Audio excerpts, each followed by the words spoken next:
Assalamualaikum warahmatullahi wabarakatuh. Alhamdulillahirabbil alamin. Wassalatu wassalamu ala asyrafil anbiya'i wal mursalin wa ala alihi wa sahbihi ajma'in. Para sahabat semua, pada kesempatan kali ini kita akan membahas tentang hakikat manusia. Kalau kita berbicara tentang hakikat manusia, itu artinya kita berbicara tentang hakikat diri kita. Sebuah ungkapan yang sangat sering dan sudah sangat akrab di telinga kita. Man arafa nafsah faqad arafa rabbah. Orang yang mengenali akan dirinya, jati dirinya, maka dia akan mengenal Tuhannya. Itu apa artinya? Orang yang tidak tahu diri, dia tidak kenal Tuhannya. Kata-kata bijak dari orang-orang tua-tua kita dulu juga sering kita dengar. Tak tahu diri, tak tahu diuntung. Orang yang tidak mengenali dirinya, dia tidak mengetahui apa yang sesungguhnya menguntungkan bagi dirinya. Kenapa dia tidak mengetahui apa yang menguntungkan dirinya? Karena dia tidak mampu mendefinisikan apa sesungguhnya keuntungan itu. Banyak orang beranggapan keuntungan itu adalah ketika dia mendapatkan sesuatu.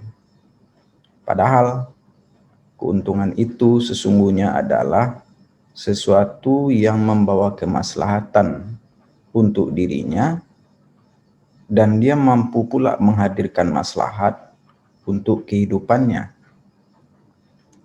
Dia bisa menghadirkan maslahat untuk orang lain, dia bisa menghadirkan maslahat untuk alam semesta. Para sahabat semua, kemudian yang berikutnya, orang yang mengenali jati dirinya, dia mampu pula untuk menempatkan dan memperlakukan dirinya sebagaimana mestinya. Emas misalnya, ketika emas itu diberikan kepada anak kecil, kita bisa memprediksi bagaimana anak kecil itu memperlakukan emas mulia itu. Bisa jadi dia akan melempar-lempar, membuang-buang, dijadikannya mainan, dan ketika dia sudah bosan, maka dia akan membuangnya. Kenapa dia memperlakukan emas seperti itu? Karena dia tidak memahami dan tidak mengetahui nilai dan harga dari sesuatu yang diberikan kepadanya. Begitu juga dengan kita manusia ini. Allah memberikan kemuliaan yang tidak diberikan oleh Allah kepada makhluk lainnya. Apa itu? Nah, untuk menjawab itulah maka kita perlu membahas dan membicarakan tentang hakikat manusia ini. Ketika Allah mengatakan manusia itu adalah makhluk yang mulia, maka kita perlu menyigi dan mendalami kenapa manusia itu dikatakan sebagai makhluk yang mulia. Dari sisi apa kemuliaan manusia itu bisa kita lihat.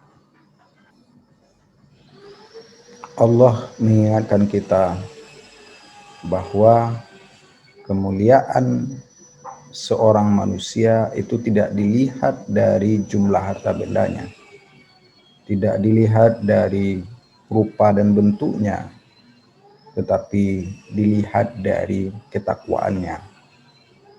Kenapa dilihat dari ketakwaannya? Karena orang-orang yang bertakwa, yang mampu untuk memahami hakikat makna dari kehidupan yang diberikan Allah kepadanya. Dia mengetahui dia berasal dari mana, dia sedang berada di mana, dan kehidupannya ini nanti akan berujung di mana dan kemana. Sehingga memahami dan mengetahui tentang jati diri kita ini menjadi sangat penting untuk bisa mengenali dan mengetahui Allah. Ketika kita menyadari dan mengetahui kehinaan kita, di situ kita memahami dan melihat kemuliaan dan keagungan Allah. Ketika seseorang menyadari keterbatasannya, di situ dia menemukan ketidakterbatasan Allah. Ketika dia menyadari bahwa dia tidak memiliki apa-apa, disitulah dia mengenali dan memahami bahwa Allah lah pemilik segala sesuatu. Ini contoh sederhana dari pentingnya kita memahami diri kita. Sehingga dengan memahami manusia, diharapkan kita bisa memperlakukan diri kita sebagaimana mestinya, kemudian kita mampu juga mendefinisikan apa itu sesuatu yang menguntungkan untuk kehidupan kita. Sesuatu yang menguntungkan itu tidak diukur dengan sesuatu itu menyenangkan atau tidak. Karena bisa jadi sesuatu yang menyenangkan justru tidak menguntungkan bagi kita. Ukuran dari keuntungan itu juga tidak dilihat dari sesuatu yang sesuai dengan harapan kita. Karena bisa jadi sesuatu yang kita sukai, di situ tersimpan sesuatu yang tidak baik bagi kita.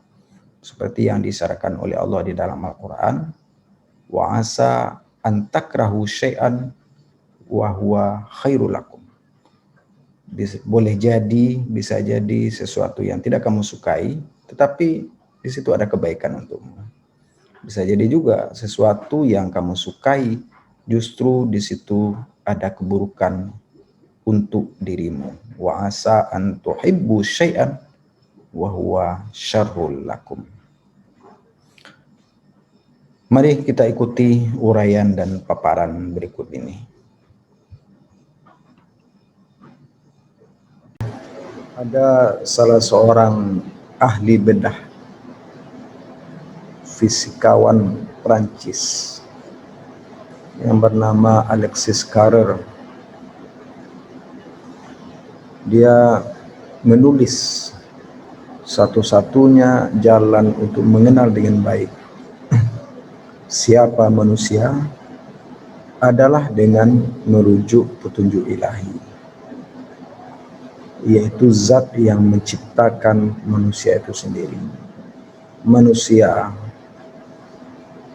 mulai dari awal penciptanya dengan daya dan potensi yang diberikan Allah kepadanya, selalu berupaya dan berusaha untuk mencari tahu apa itu manusia.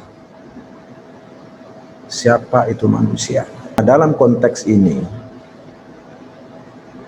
perspektif yang kita gunakan adalah perspektif yang bersumber dan berasal dari Allah, zat yang menciptakan manusia itu sendiri.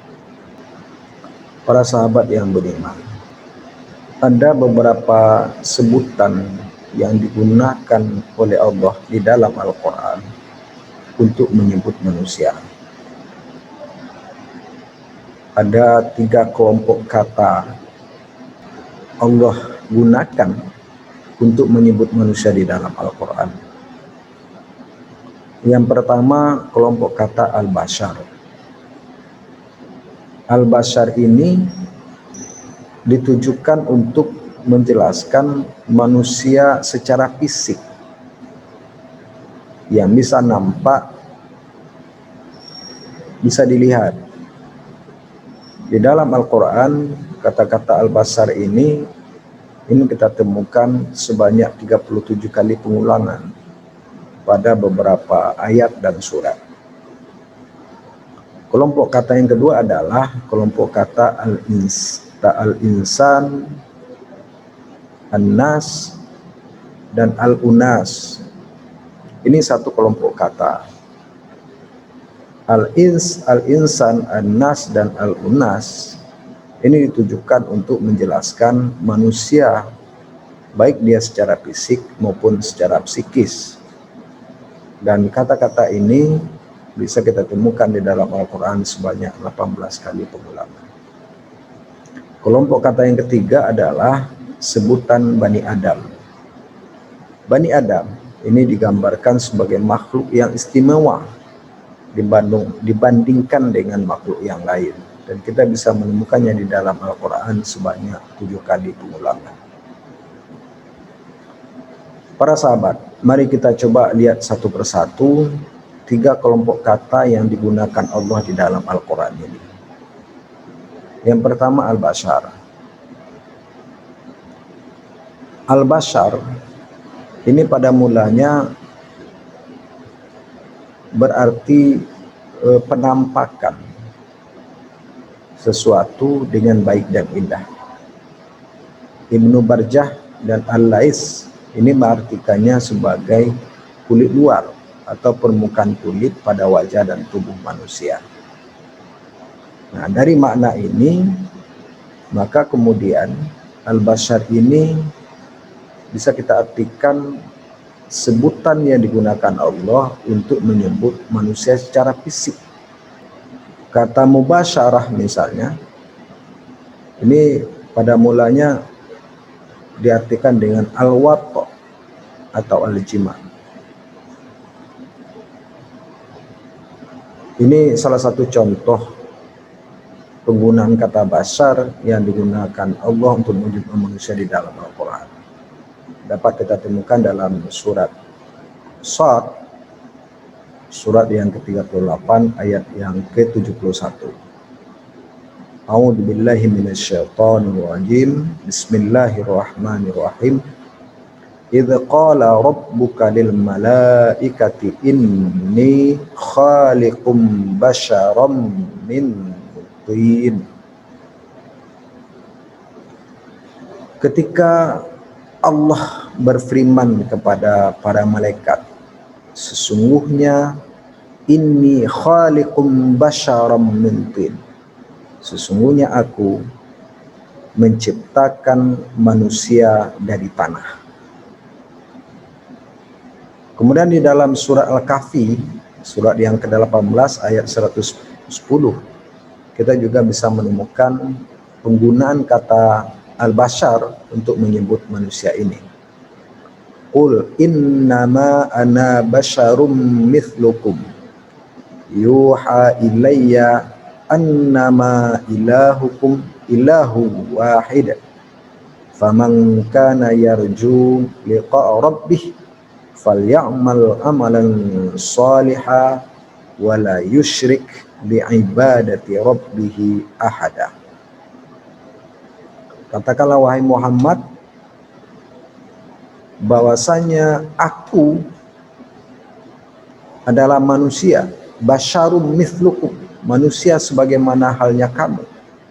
Yuha ilayya, diwahyukan kepadaku, annama ilahukum ilahu wahid, bahwasanya Tuhanmu adalah Tuhan yang satu.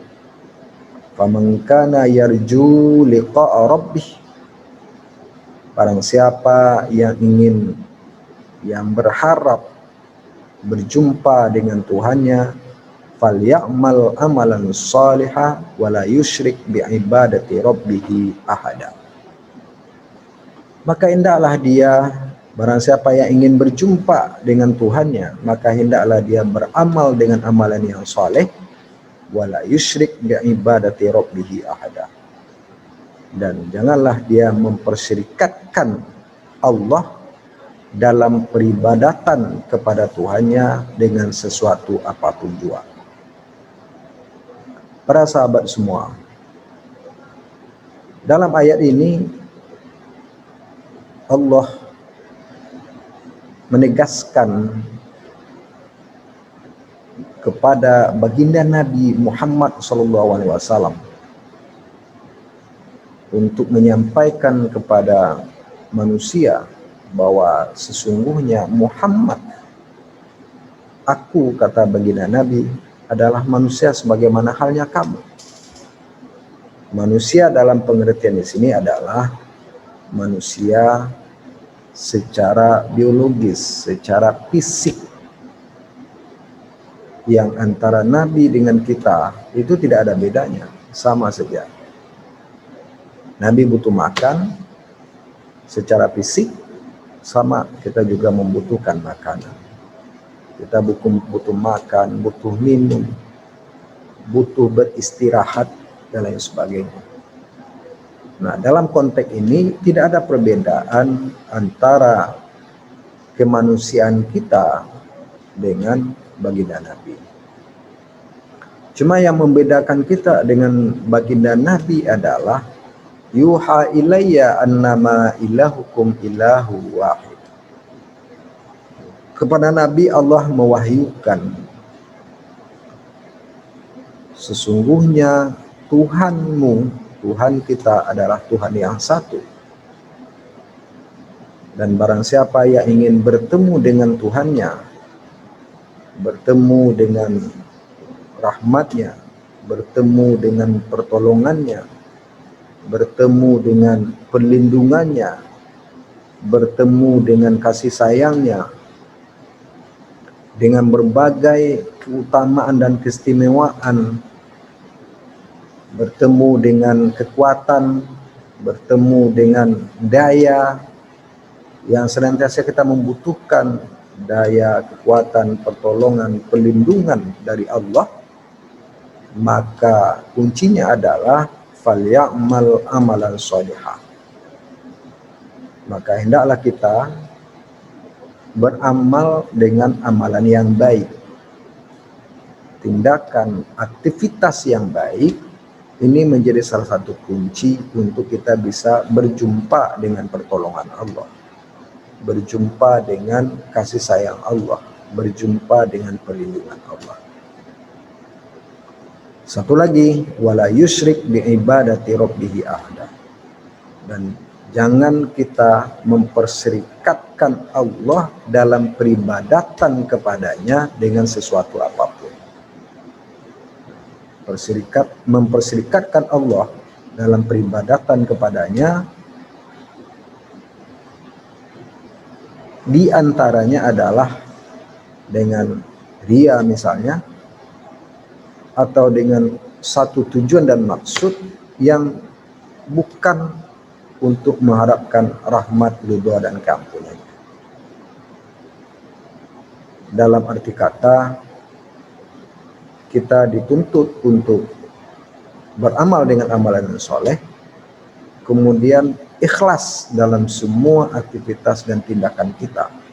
Inilah kunci untuk bisa bertemu, berjumpa dengan keagungan dan kebesaran Allah, berjumpa dan dipertemukan dengan pertolongan dan pelindungannya, kasih sayangnya, dan lain sebagainya. Kemudian kelompok kata yang kedua adalah kata insan. Insan secara bahasa ini berarti jinak, harmonis, lupa, berguncang.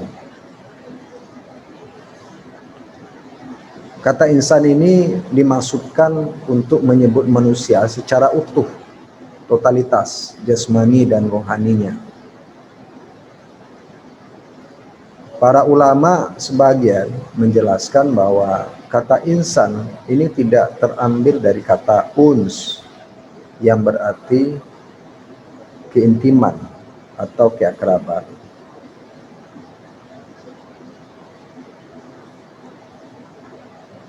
Para sahabat semua, penggunaan kata kelompok kata al-ins atau insan atau anas ini bisa kita jumpai di dalam surah Al-Baqarah, surat yang kedua pada ayat yang ke-21. Ya ayyuhan nasu ubudu rabbakumul ladzi khalaqakum walladzina min qablikum la'allakum tattaqun. Wahai manusia, sembahlah olehmu Tuhanmu yang telah menciptakan kamu dan orang-orang sebelummu, mudah-mudahan kamu bertakwa.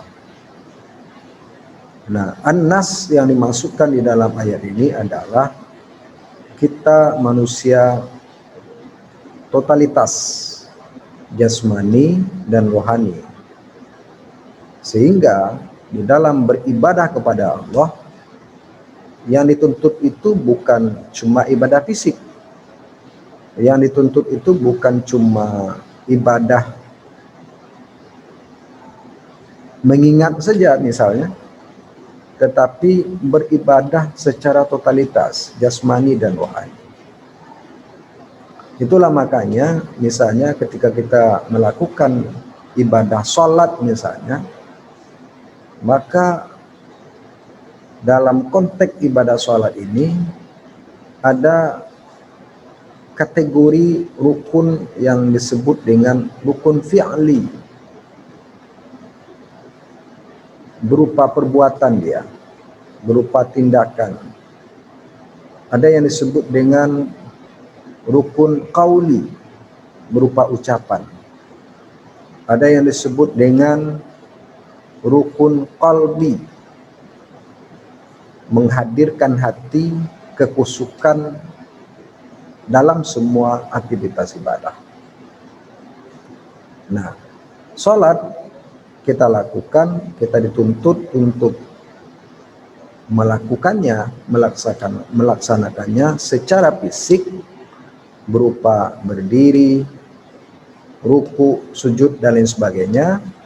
Kemudian di samping itu kita juga dituntut untuk mengucapkan, mengikrarkan ungkapan-ungkapan yang secara keseluruhan itu berupa doa-doa sesungguhnya. Pujian, sanjungan kepada Allah. Dan di samping itu juga kita juga melakukan ibadah secara rohani kepada Allah, berupa menghadirkan hati, khusyuk, mengingat keagungan dan kesempurnaan Allah dalam ibadah sholat kita semua. Kemudian kelompok kata yang ketiga adalah sebutan Bani Adam atau zuriyah Adam. Nah, penggunaan kata ini melambangkan dan mengisyaratkan tentang keutamaan manusia dibanding makhluk lain. Misalnya di dalam Al-Quran itu kita menemukan ungkapan walaqad karramna bani Adam. Sesungguhnya aku telah memuliakan anak cucu Adam. Untuk selanjutnya kita coba melihat tentang struktur manusia.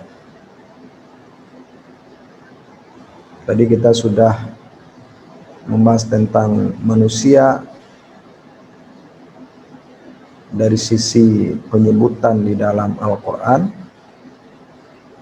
yang terdapat 3 kelompok kata yang digunakan Allah untuk menyebut manusia dalam Al-Quran. Kelompok kata Al-Bashar, kelompok kata An-Nas, dan kelompok kata Bani Adam. Sekarang kita masuk kepada pembahasan struktur manusia. Struktur adalah komposisi pengaturan bagian-bagian komponen dan susunan suatu yang kompleks keseluruhan. Maksudnya adalah struktur itu terdiri dari bagian-bagian, komponen-komponen yang tersusun menjadi sesuatu yang kompleks dari keseluruhan, secara keseluruhan. Kita kutip pendapat James P. Kaplan. Struktur itu adalah satu organisasi permanen, pola atau kumpulan unsur-unsur yang bersifat relatif stabil, menetap, dan abadi. Dalam arti kata, struktur manusia itu tentunya terdiri dari bagian-bagian, komponen-komponen, susunan-susunan yang menjadi satu kesatuan. Kesatuan itulah yang kemudian kita sebut sebagai manusia.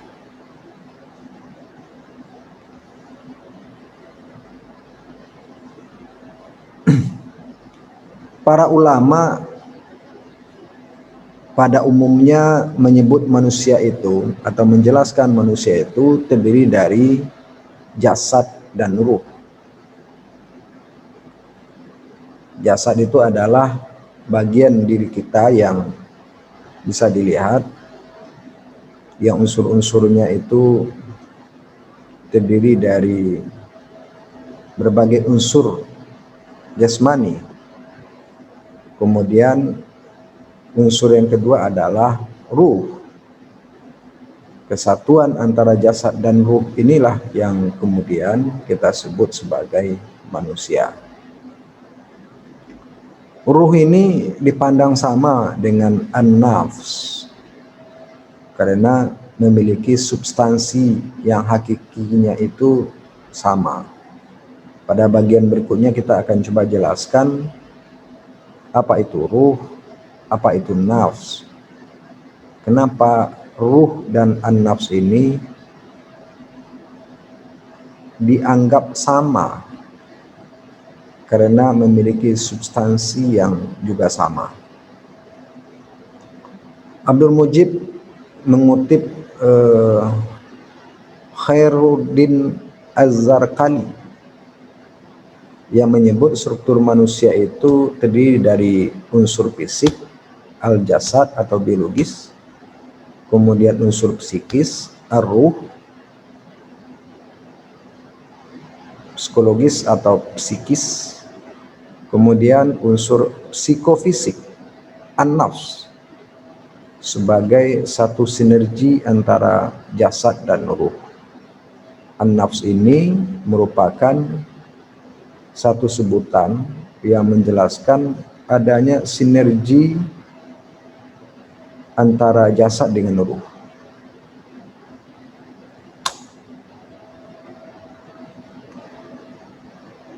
Semua.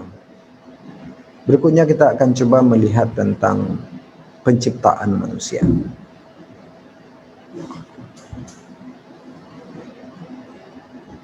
Pada bagian ini kita akan mencoba mengkupas satu persatu manusia sebagaimana yang kita jelaskan tadi, terdiri dari jasmani dan rohani. Maka sekarang kita coba lihat bagaimana proses penciptaan jasmani ini. Kemudian yang kedua, bagaimana proses penciptaan rohani? Apakah rohani ini merupakan sesuatu yang diciptakan juga atau bagaimana? Yang pertama kita lihat penciptaan jasmani. Ada beberapa penjelasan yang kita temukan di dalam Al-Quran yang menjelaskan tentang asal mula atau unsur-unsur yang menjadi unsur utama yang membangun penciptaan jasmani kita.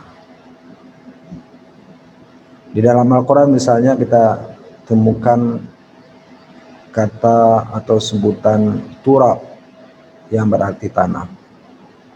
Kemudian berikutnya kita juga menemukan di dalam Al-Quran manusia itu diciptakan min tin, dari tanah. Kemudian kita juga menemukan manusia itu diciptakan dari min tinul lazib, tanah liat. Kita juga menemukan salsalin min hama'in masnun, manusia diciptakan dari lempung, dari lumpur. Kita juga menemukan penjelasan Al-Quran yang menjelaskan tentang dari apa manusia diciptakan, yaitu dari minma, dari air. Kemudian di dalam Al-Quran kita juga menemukan penjelasan Al-Quran yang menjelaskan manusia itu menciptakan min sulalatin min tin, dari saripati tanah. Nah, ketika Al-Quran menjelaskan manusia itu diciptakan dari tanah, min turab, min tin, min tinul lazib, ini sesungguhnya dimasukkan untuk unsur penciptaan Adam, Nabi Adam secara fisik. Sedangkan ketika Al-Quran menggunakan kata-kata min sulalatin min tin, maka ini dimasukkan untuk penciptaan Bani Adam, anak cucu Nabi Adam. Para sahabat semua, ini tahapan-tahapan dari penciptaan jasmani yang diawali dari min sulalatin min tin, dari saripati tanah. Yang pertama tahapan min sulalatin min tin, saripati tanah. Bagaimana saripati tanah itu menjadi unsur penciptaan kita? Ini berasal dari saripati makanan yang kita makan. Ketika kita makan sayuran, sayuran itu dari tanah. Ketika kita memakan daging misalnya, maka daging itu juga hewan, ayam, kambing misalnya, dia tumbuhnya itu dengan memakan makanan, tumbuh-tumbuhan, dan tumbuh-tumbuhan itu dari tanah, dari saripati tanah. Nah, itulah yang kemudian bagi kita manusia ini, saripati makanan itu yang kemudian menjadi asal dari nutfah, yang jika bagi laki-laki kita kenal dan kita sebut juga dengan mani, dan bagi perempuan itu kita kenal juga dengan sebutan ufum, sel telur. Nah, nutfah ini adalah tahapan ketika sel sperma bagi laki-laki membuahi sel telur. Nah, ini yang kemudian berubah dan masuk kepada tingkatan berikutnya, tahapan berikutnya, yaitu tahapan alaqah. Jadi dari min sulalatin min tin berubah menjadi nutfah, kemudian berubah menjadi alaqah, darah. Juga bisa diartikan sebagai sesuatu yang tergantung, karena alaqah itu dia merupakan darah, tetesan darah, dan dia tergantung, dikatakan tergantung karena dia menempel di dinding rahim. Juga bisa diartikan lintah, tetapi yang dimasukkan lintah ini adalah rupa bangunnya itu seperti lintah yang menggantung di dinding rahim. Jadi bukan lintah yang dapat kita temukan di sawah atau di ladang-ladang kita. Kemudian alaqah ini akan berubah menjadi mudghah, segumpal daging. Gumpalan daging itu kemudian akan berubah menjadi izama, dibangun tulang-tulang, dan kemudian akan berubah menjadi lahma, dibungkus, tulang yang dibungkusi dengan daging, sampai kemudian berubah sempurna penciptaan itu dan proses ini, sehingga kemudian terlahir ke alam dunia ini menjadi anak manusia yang sempurna tentunya.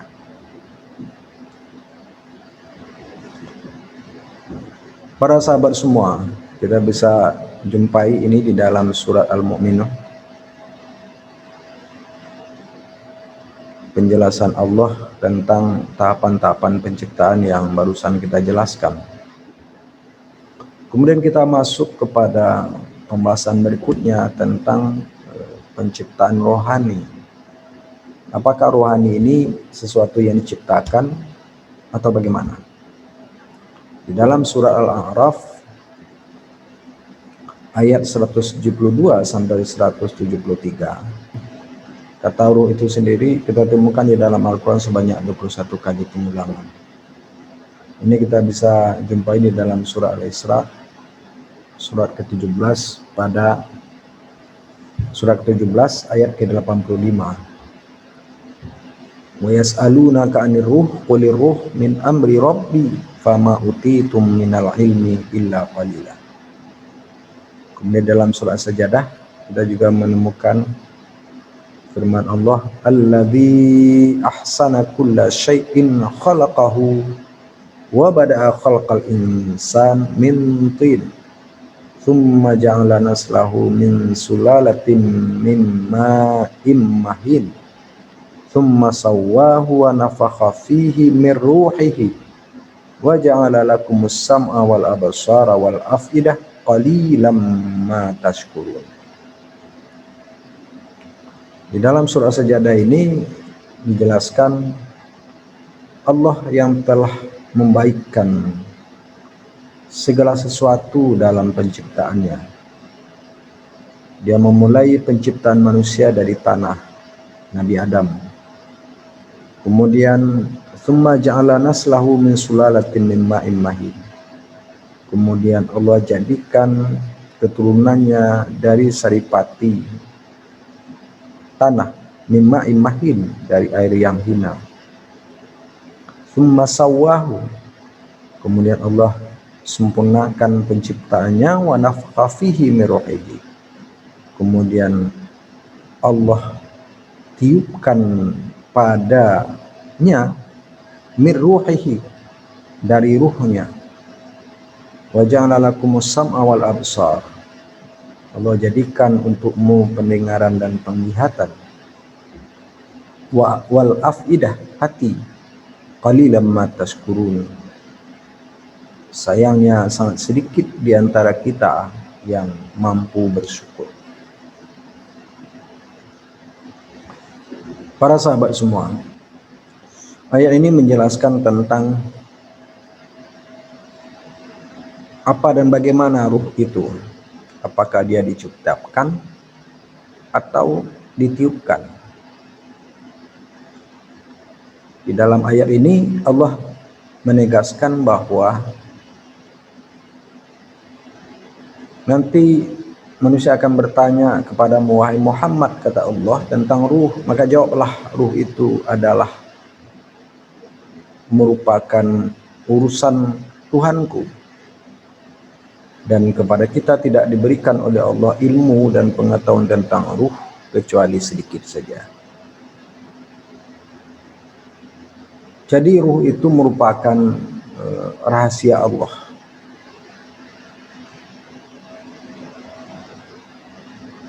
Tidak diberikan pengetahuan yang banyak kepada kita, kecuali sedikit.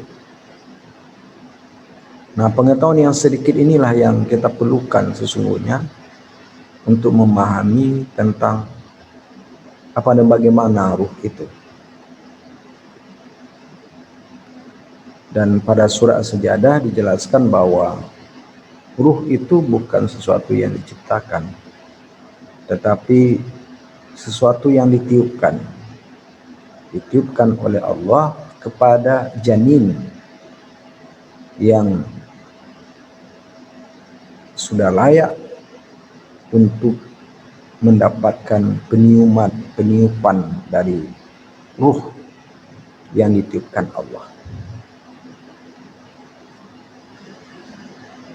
Berikutnya, apa itu ruh? Ruh itu adalah al-qudrah al-ilahiyah, daya ketuhanan. Ruh itu adalah daya yang bersifat ketuhanan. Ruh tercipta dari alam perintah, al-amar. Kemudian ruh itu sifatnya beda dengan jasad. Ruh tidak dibatasi oleh ruang dan waktu. Ini berbeda dengan jasad yang dibatasi oleh ruang dan waktu. Kemudian ruh itu mampu beraktivitas di luar jasad dengan izin Allah. Seperti halnya ketika kita tidur dan kemudian ruh itu masuk kembali seketika kita terbangun dari tidur kita.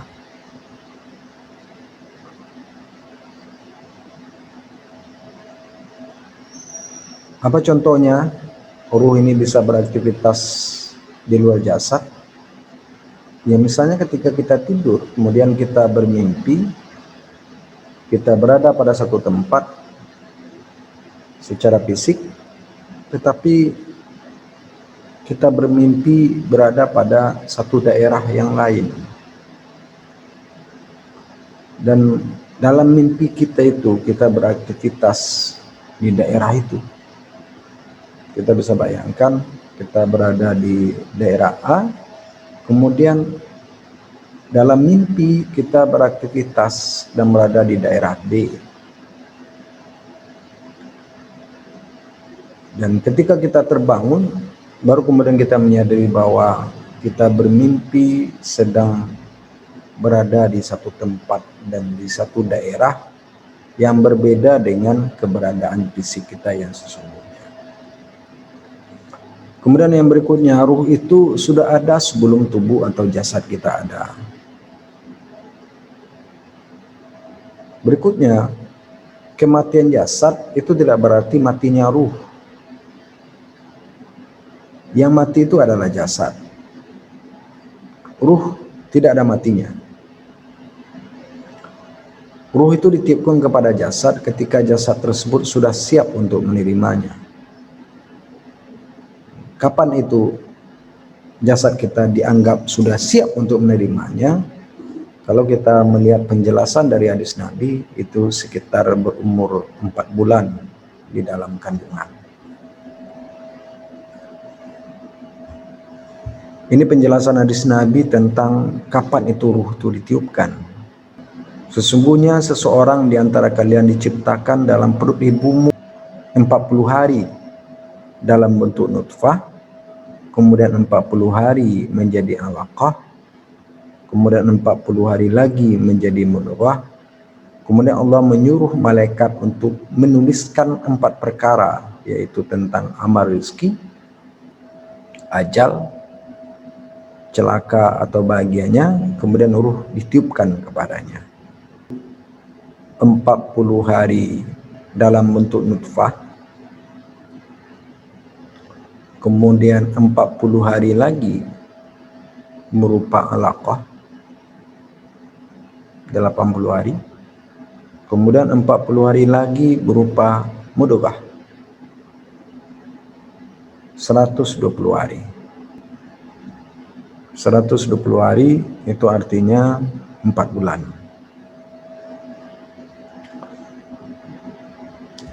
Para sahabat semua,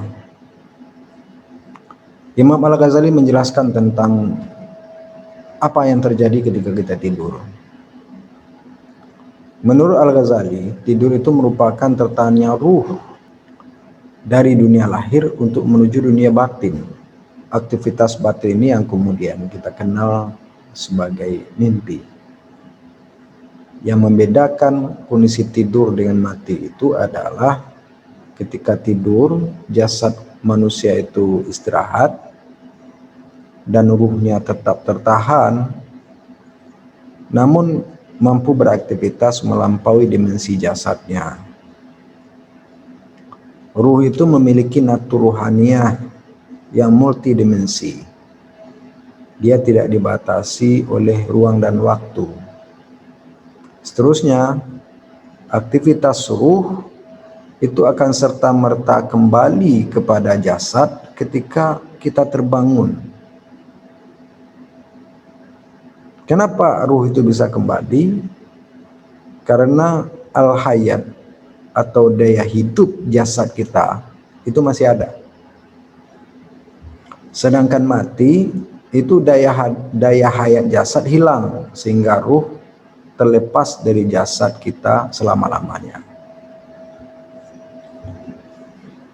Jadi hayat itu adalah daya hidup yang dimiliki jasad.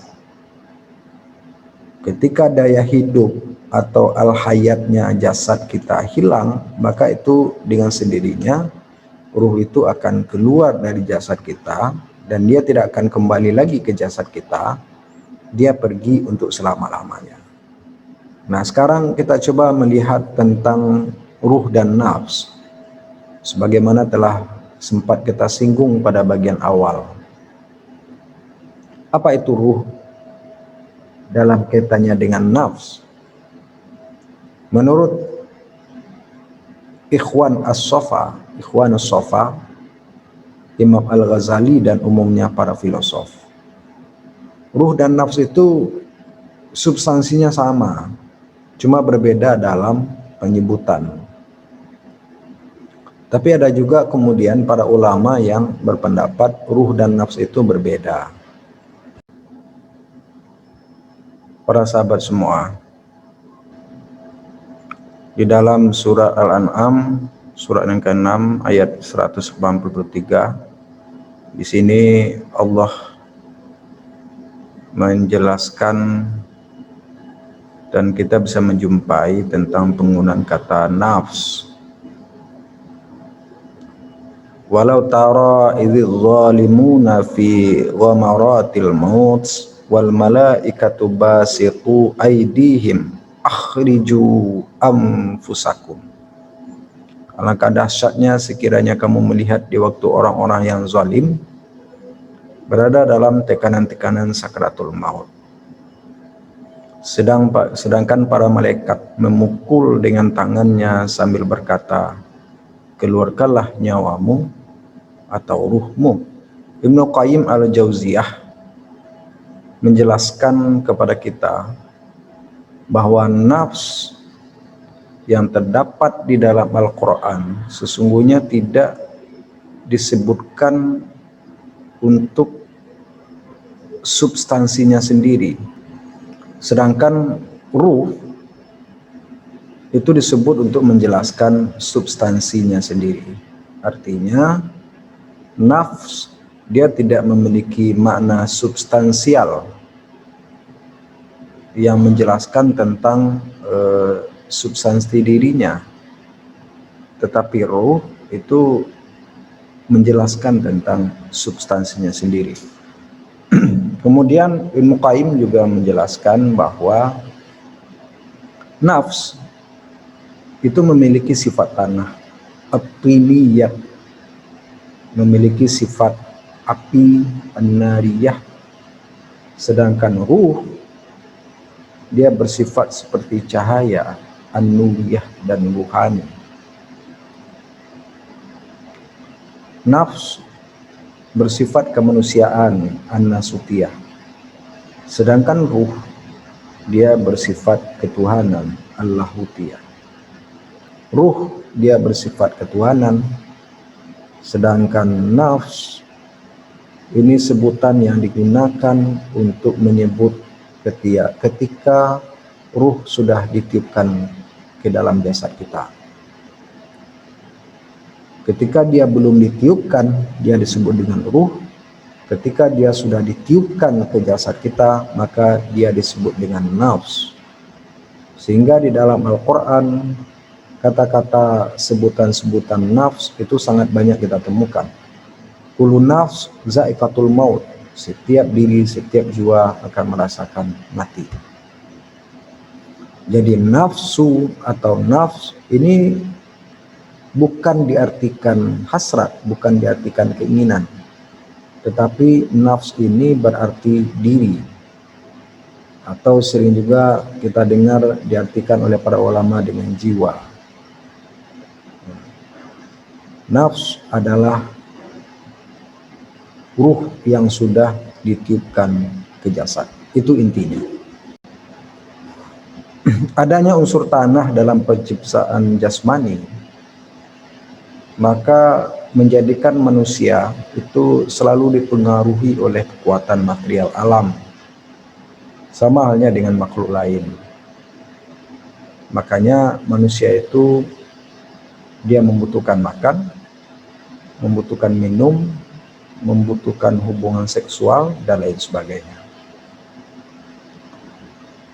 Sementara itu dengan adanya ruh, manusia memiliki kecenderungan kepada keindahan, pengorbanan, kesetiaan, pemujaan, dan lain sifat-sifat kesempurnaan lainnya. Jasmani berasal dari tanah atau dari saripati tanah. Oleh karena itu, maka kemudian jasmani kita membutuhkan segala sesuatu yang juga berasal dari tanah. Makanan itu berasal dari tanah. Kebutuhan seksual, kecenderungan kepada lawan jenis. Lawan jenis itu secara biologis itu juga berasal dari tanah. Dan berbagai kebutuhan-kebutuhan jasmaniah kita itu semuanya terkait dengan hal-hal yang berhubungan dengan tanah atau asalnya dari tanah. Sementara ruh, dia berasal dari Allah. Oleh karenanya, kebutuhan utamanya itu adalah Allah dan segala sesuatu yang datangnya dari Allah. Ruh butuh kenyamanan. Sumber kenyamanan itu adalah Allah. Ruh butuh ketenangan. Sumber ketenangan sesungguhnya adalah Allah. Ketenangan, kenyamanan, dan segala sesuatunya itu bisa kita raih, bisa kita dapatkan ketika kita mendekat dengan Allah. Ketika Allah memberikan semua itu kepada kita. Para sahabat semua, untuk selanjutnya mari kita coba lihat tentang struktur jasad. Menurut Ikhwanus Shafa, jasad itu terdiri dari ada unsur api yang memiliki natur panas, ada unsur udara yang memiliki natur dingin, ada unsur air yang memiliki natur basah, dan ada unsur tanah yang memiliki natur kering. Inilah yang kemudian dikenal dengan istilah anasir al-alam as-sufla. Anasir alam bawah. Alam bawah itu maksudnya adalah jasad. Jasad itu adalah al-alam as-sufla.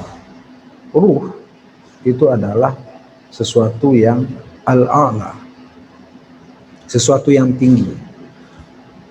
Jika jasad itu disebut dengan alam bawah, maka ruh itu disebut dengan alam tinggi. Jasad atau jasmani memiliki gharizah atau daya hidup.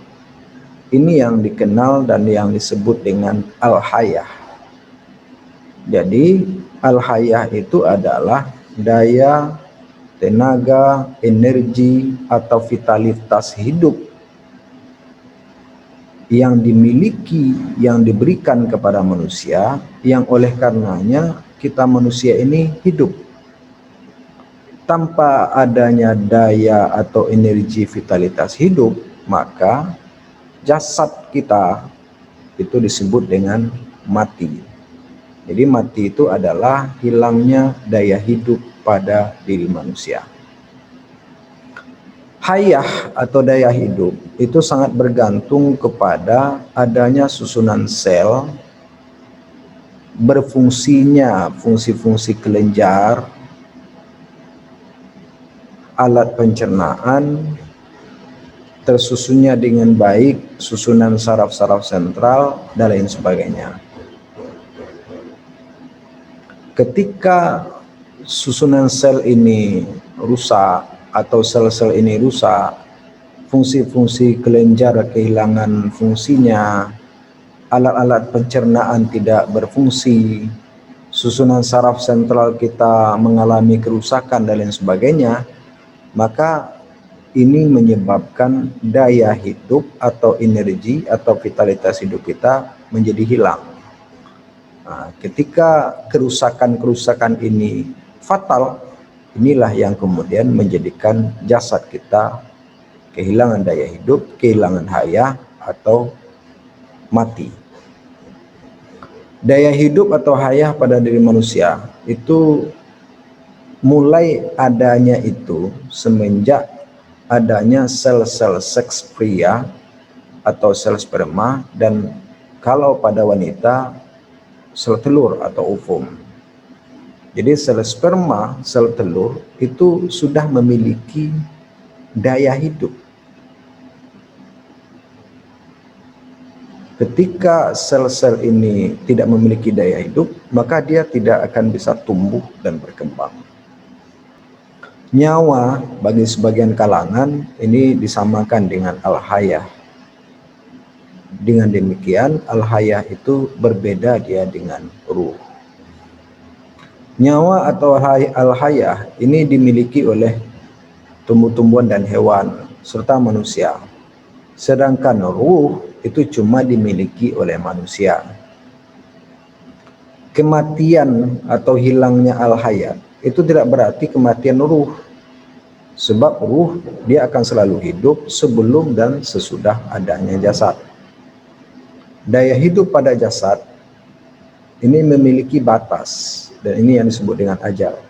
Apabila batas energi itu sudah habis atau rusak yang parah, maka akan terjadi kematian.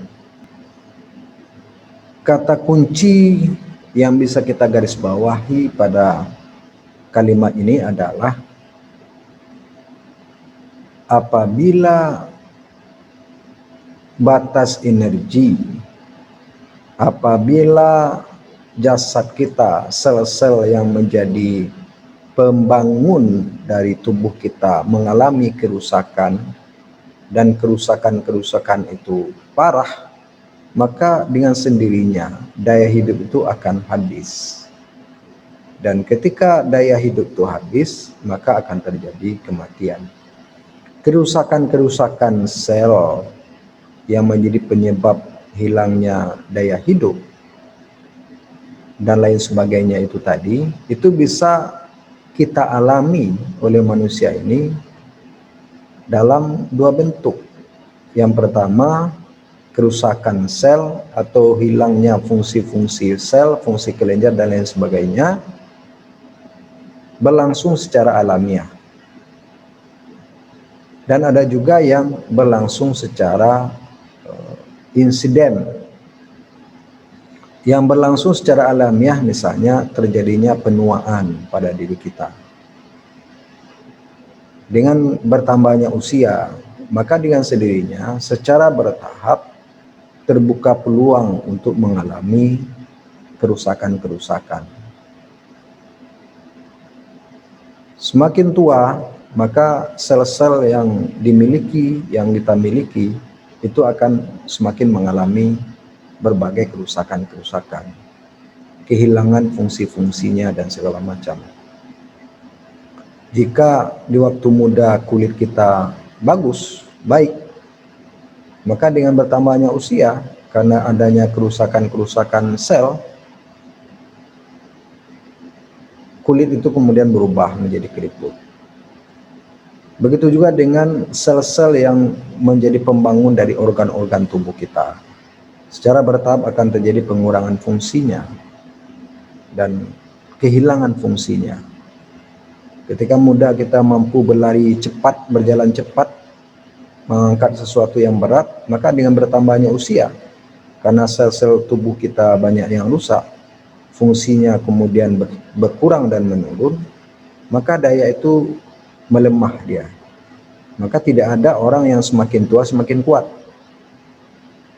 Tidak ada orang yang semakin lanjut usia, tubuhnya itu semakin kuat. Yang terjadi itu adalah terjadinya penurunan daya. Dan ini akan berjalan secara bertahap terus-menerus sampai kemudian sampai ke satu titik mengantarkan kita kepada kerusakan fatal, kehilangan fungsi-fungsi yang bersifat fatal. Nah, di saat itulah kemudian akan terjadi kehilangan hayat pada jasad kita. Ada juga kerusakan itu yang disebabkan karena faktor-faktor yang bersifat insidentil. Misalnya terjadi kecelakaan.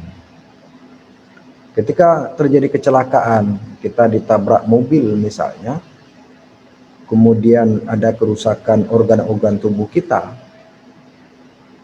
Jika misalnya tangan terpotong misalnya, dalam medis Ketika kerusakan itu bisa diatasi dengan cepat, insya Allah itu bisa menyelamatkan kehidupan kita. Tetapi misalnya yang terpotong itu adalah leher kita misalnya, kepala kita pecah, dan itu adalah bagian-bagian tubuh kita yang vital. Ketika itu yang rusak, maka dengan sendirinya akan berdampak kepada kerusakan fatal dan akan terjadilah kematian. Menurut Ja'far Ibnu Harb, dia menyatakan bahwa ruh itu berbeda dengan nyawa atau hayat.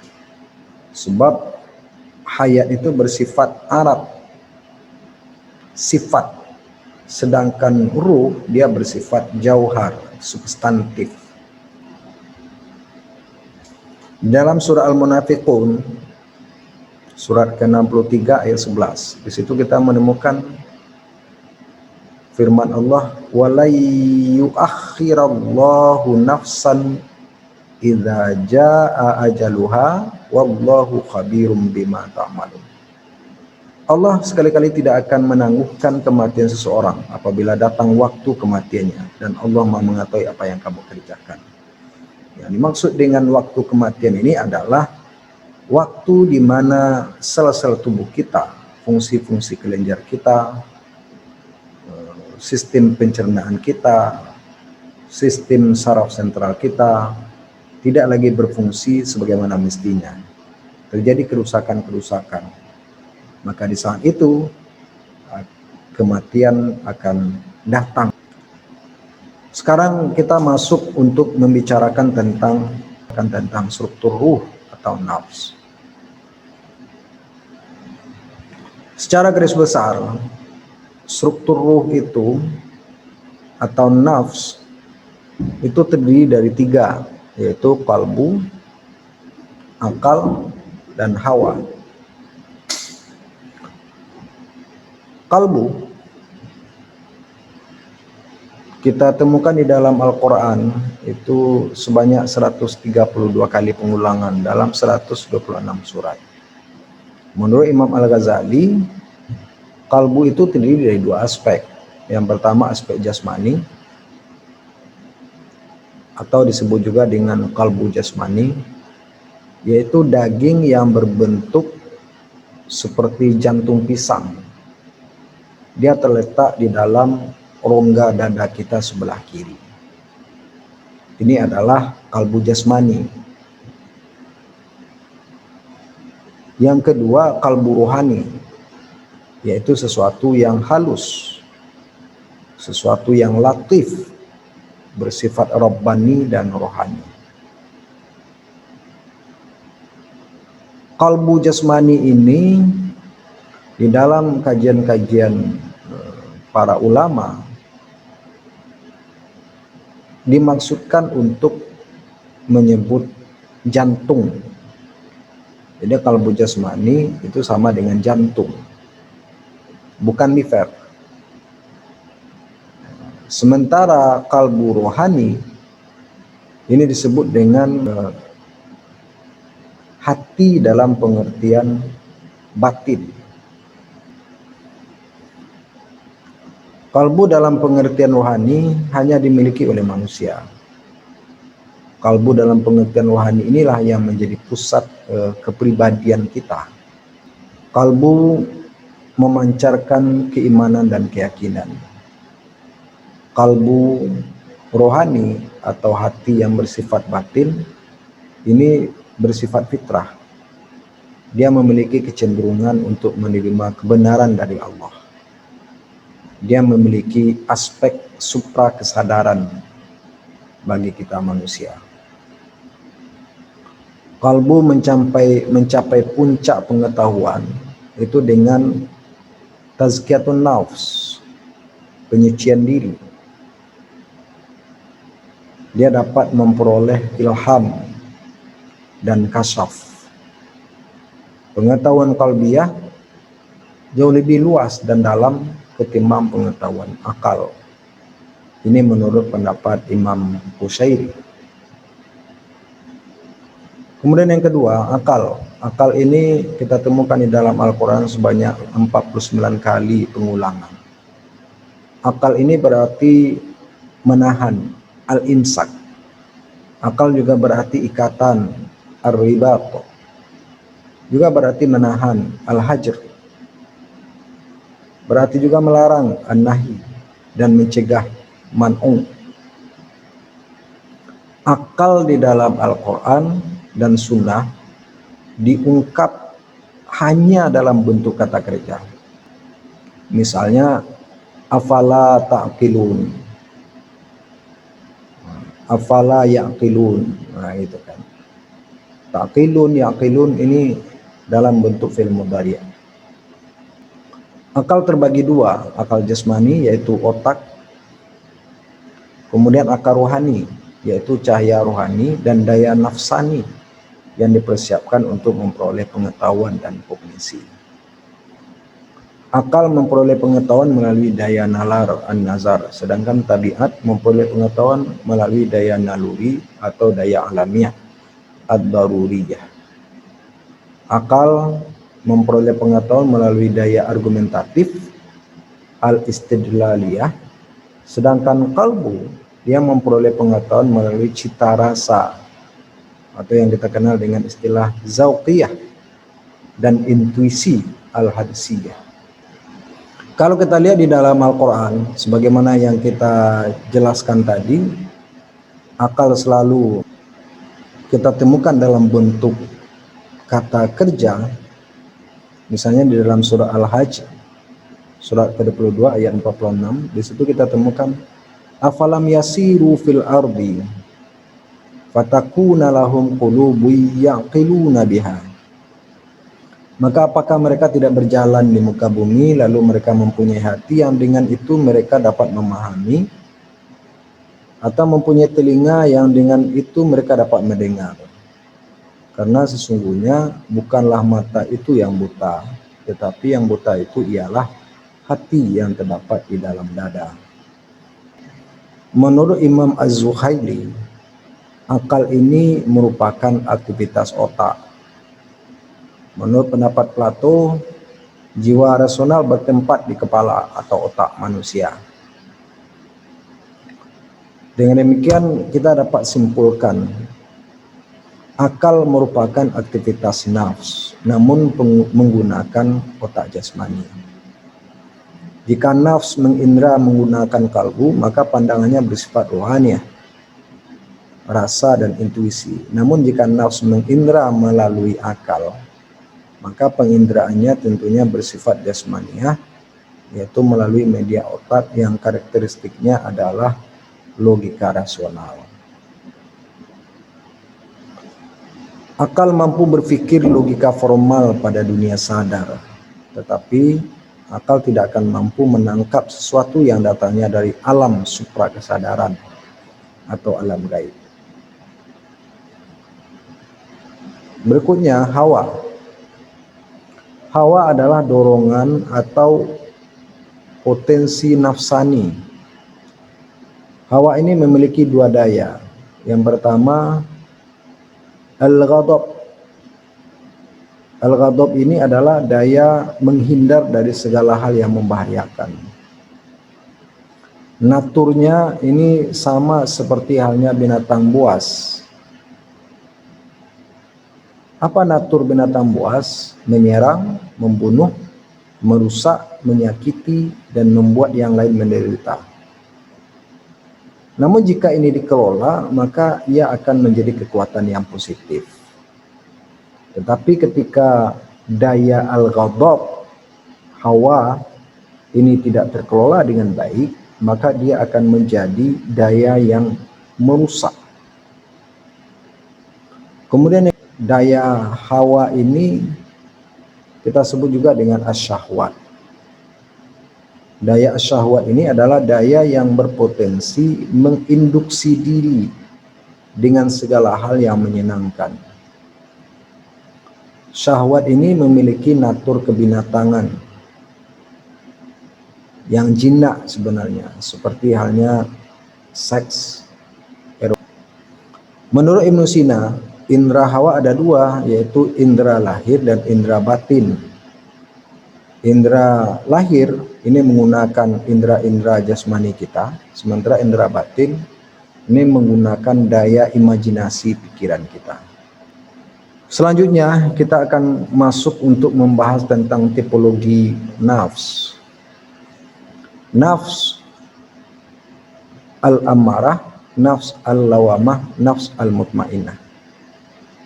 Tipologi nafs ini tipologi yang secara umum dijelaskan oleh para ulama. Yang pertama nafsul al-ammarah. Ini bisa kita lihat di dalam surat Yusuf ayat yang ke-53. Wa ma ubari'u nafsi innan nafsa la'ammaratum bisu illa ma rahima rabbi inna rabbi ghafurur rahim. Aku tidak membebaskan diriku dari kesalahan, karena sesungguhnya nafsu itu selalu menyuruh kepada kejahatan. Kecuali nafsu yang diberi rahmat oleh Tuhanku, sesungguhnya Tuhanku Maha Pengampun lagi Maha Penyayang. Ketika seseorang menjadikan hawa sebagai pemimpin, syahwat sebagai komandan, kebodohan sebagai supir, kelalaian sebagai kendaraan, maka ruh atau nafs akan cenderung mengajak kepada kebatilan. Kepribadian seperti ini yang tergolong sebagai kepribadian yang menganiaya diri atau zalim li nafsi, dan akan berujung kepada penderitaan dan kegelapan. Ini penjelasan yang diberikan oleh Imam Ibnu Qayyim. Kemudian tipologi yang kedua adalah nafs al-lawamah.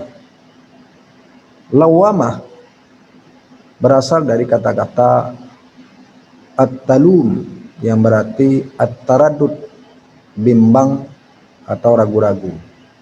Di dalam Al-Quran bisa kita temukan dalam surah Al-Qiyamah ayat 2, wala uqsimu bin nafsil lawamah, dan aku bersumpah dengan jiwa yang amat menyesali dirinya sendiri. Yang ketiga, nafsul mutmainnah. Kita lihat di dalam surah An-Nazi'at, wa amma man khafa maqama rabbih wa nahan nafsa 'anil hawa fa innal jannata hiyal ma'wa. Adapun orang-orang yang takut kepada kebesaran Tuhannya dan menahan diri dari keinginan hawa nafsunya, maka sesungguhnya surgalah tempat tinggalnya. Di dalam surah Al-Fajr kita juga menemukan ya ayyatuhan nafsul mutmainnah irji'i ila rabbiki radiyatan mardiyah fadkhuli fi ibadi wadkhuli jannati. Wahai jiwa-jiwa yang tenang, kembalilah kepada Tuhanmu dalam keadaan ridha dan diridhai, maka masuklah ke dalam kelompok hamba-hambaku dan masuklah ke dalam surgaku. Demikian tiga tipologi nafs. Nafsu al-ammarah, nafsu al-lawamah, dan nafsul mutmainnah. Tipologi nafsu ini secara umum menjelaskan kepada kita bahwa setiap diri kita akan terkategori kepada tiga ini. Ada kalanya kita menjadi pribadi yang amarah dan cenderung dikuasai oleh sifat-sifat kebinatangan yang buas dan memburu kesenangan.